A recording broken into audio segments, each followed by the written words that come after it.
Okay, so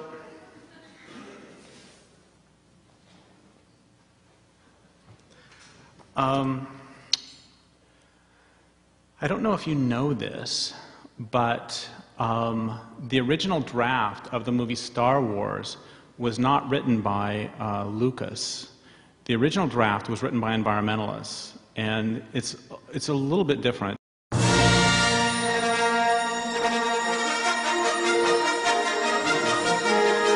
For one thing, it wasn't actually called Star Wars. It was called Star Nonviolent Civil Disobedience. But the plot of Star Wars, for those of you who don't remember, is that the Empire has created this giant machine called a Death Star. And it's a machine that's capable of destroying entire planets. In the movie, the rebels find a way to destroy the Death Star. And then at the very end, Luke Skywalker uses the Force to get past all the TIE fighters and to drop a torpedo down a thermal exhaust port and to blow up the Death Star. Once again, the first draft of the movie, written by environmentalists, was a bit different. The rebels didn't actually blow up the Death Star. Instead, they used other methods to slow the intergalactic march of empire. For example, they set up programs for people on planets about to be destroyed to produce luxury items like hemp hacky sacks and gourmet coffee for sale to inhabitants of the Death Star. Audience members will also discover that there are plans afoot to encourage loads of troopers and other citizens of the Empire to take eco-tours of doomed planets. Their purpose will be to show to one and all that these planets are economically important to the Empire and so should not be destroyed. In a surprise move that will get viewers to the edges of their seats, other groups of rebels file lawsuits against the Empire, attempting to show that the environmental impact statement that Darth Vader was required to file failed to adequately support his decision that blowing up the planet would cause no significant impact. Viewers will thrill to learn of plans to boycott items produced by corporations that have Darth Vader on the board of directors, and they'll leap to their feet in theaters worldwide when they see bags full of letters written directly to Mr. Vader himself, asking that he please not blow up any more planets. Now, we all know that that would be enough not only to bring the Empire to its knees, but to make a damn fine and exciting movie. The thing is, there's more. Thousands of renegade rebels, unhappy with what they perceive as toadying on the part of mainstream rebels, decide in a scene guaranteed to bring tears to even the eyes of the most cold-hearted theatergoers to stand on planets about to be destroyed, link arms, and sing "Give Peace a Chance." They send DVDs of that to Darth Vader and his boss, the Grand Moff Tarkin, to whom they also send wave after wave of loving kindness. A few of the rebels sneak aboard the Death Star and they lock themselves down to various pieces of equipment, and stirring debates are held on screen as to whether the rebels should voluntarily surrender on approach of the troopers or whether they should remain locked down to the end. And in a brilliant and brave touch of authenticity, the rebels are never able to come to consensus. But there's more. Once inside the Death Star, there's a splinter group breaks off, they burn a couple of transporters, and they etch Galaxy Liberation Front. And then another group breaks off from that group, and they finally make it to Darth Vader's private room. And when they get there, they sneak up behind him, and they hit him with a vegan cream pie. And the directors decided to cut that because it was way too close to a scene in another movie they were developing at the same time called The Plot to Pie Hitler. As the Death Star looms directly overhead, a few of the rebels advocate picking up weapons to fight back. And those rebels are generally shouted down by the pacifist rebels, who argue that attacking those who run the Death Star is just another example of the Empire's harmful philosophy coming in by the back door. If we want to change Darth Vader, they say, we must first become that change ourselves. To change Darth Vader's heart, we must first change our own. We must above all else have compassion for Darth Vader and remember that he too was once a child. So finally, Leia, Luke, Han, Chewbacca, and a couple of robots show up, and they tell these others they found a way to blow up the whole Death Star. And the rest of the rebels, of course, are just horrified. There's a scuffle breaks out between Leia, Luke, Han, Chewbacca, and the two robots on one side, and the pacifists on the other. And the pacifists chase those four from the room and from the film, which is not a big deal because they're minor characters anyway. But anyway, the way the movie ends is that the Death Star looms closer and closer, and then you see the Death Star, and then you see the planet, and then you see the Death Star, you see the planet, and then you see the Death Star, and you see the lasers start to glow this hellish red, and then you see the planet again, and you see psst, this little light, and what that is, that's the environmentalists getting away before the planet gets blown up. And you see the Death Star again, and then it blows up the planet. And then the final shot of the movie, which reveals what a complete triumph this was for the rebels, is a still showing an article on the lower left of page 43 of the New Empire Times that devotes a full 3 sentences to the destruction of the planet. So it's like, yeah, we got some press.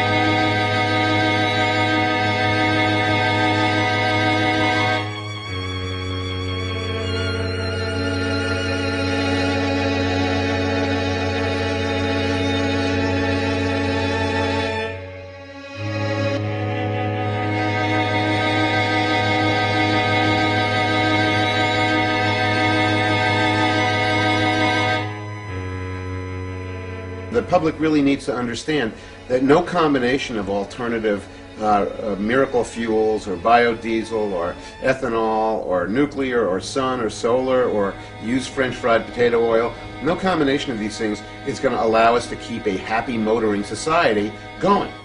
We are using up all the very easily accessed energy sources, and we've really built this huge way of life based on cheap oil, essentially.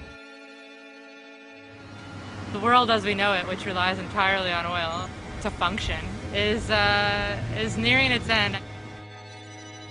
We are headed for the crash. That oil is not going to come again.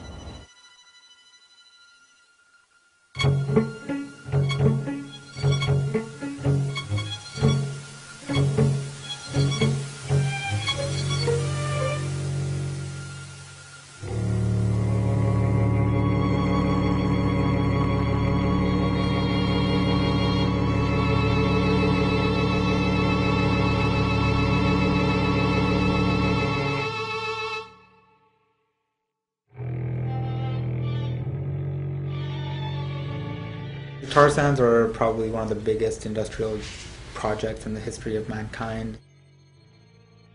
The tar sands are the largest, most destructive environmental project on the planet right now. It's oil extraction. It's some of the dirtiest oil on the planet, which means that it takes the most energy to extract. And the reason that we're extracting this particular brand of dirty oil is because there's no other oil left to extract. Tar sands really aren't oil. Effectively, the process by which you mine and refine tar sands is effectively adding about 100 million years of development through a synthetic process. The tar sand deposit in an area that covers the size of the state of New York or larger than England is already considered the largest industrial project in human history, and it's barely begun. They extract it from the sand by steaming and heating water and basically boiling it. So the oil sits on top of the water like a froth, and then they scrape it off, and that's the bitumen. There's mining processes and in situ processes, and both of them are pretty much trying to extract bitumen out of the sand. To produce 1 barrel of oil, you have to first, after you've cleared off the ground and broken all the trees down and so forth, then dig a pit which can be up to 200 feet deep. For each barrel of oil, there's 4 barrels of water used in a process called a slurry, where you spin it at a high speed, high velocity, with high temperatures of water to separate the bitumen, which is the pre-synthetic oil, from the sands itself and all of the clays and silts. But that's after you've already dug out what has to be hundreds of tons of earth. The energy that's required to actually do that is approximately, people say for almost every barrel of oil you need about a half a barrel of energy just to produce this. So for every barrel of energy input is 2 barrels of oil that are produced. Whereas with conventional crude it was very, very minor in terms of the energy that's inputted to actually get the crude oil out. So the ratio that's most important to talk about is a ratio you could use in a country like Iraq, where for each barrel of oil you use to try to get more oil, you'll get about 100 barrels back.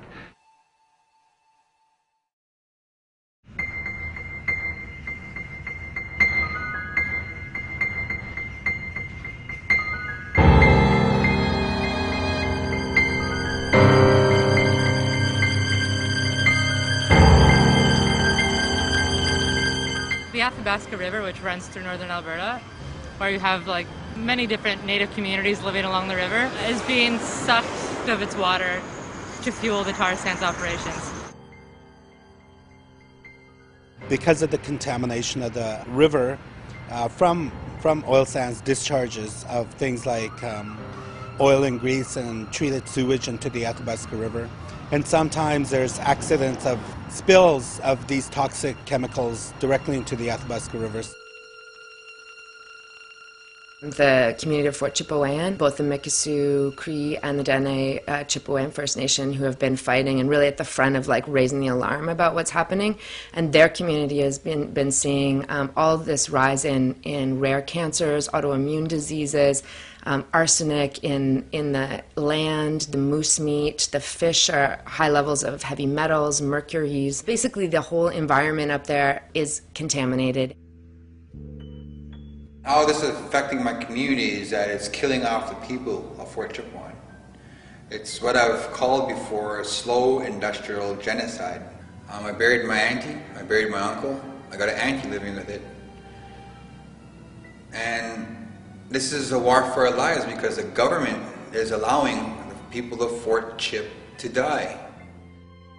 The tar sands are not only fueling the destruction of the second fastest rate of deforestation in the world outside of the Amazon River Basin, they're already the second fastest contributor to climate change in North America. And with the goals of production that they're talking about, the CO2 emissions will make it so the only way you could outstrip a climate change contributor for all of North America would be to combine all of the coal-fired power plants from Alberta to Arizona and in between across all of North America. I think that the tar sands is the absurdity of still desiring oil when we know so well that, for example, fresh water is just an elemental part of human existence, and that we're running full force towards extracting these last little bits of oil to sustain this plastic culture, this plastic civilization, to the destruction of the environment in which we can live. People say it's like the world's addicted to crack, and this is like the dirtiest and most disgusting form of crack that'll keep it addicted for a lot longer, right? Like, this is actually what it is. It is the most insane thing that people are doing.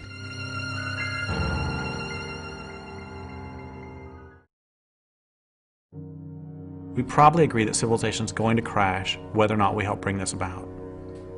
If you don't agree with this, we probably have nothing to say to each other. We probably also agree that this crash will be messy. We agree further that since industrial civilization is systematically dismantling the ecological infrastructure of the planet, the sooner civilization comes down, whether or not we help it crash, the more life will remain afterwards to support both humans and non-humans.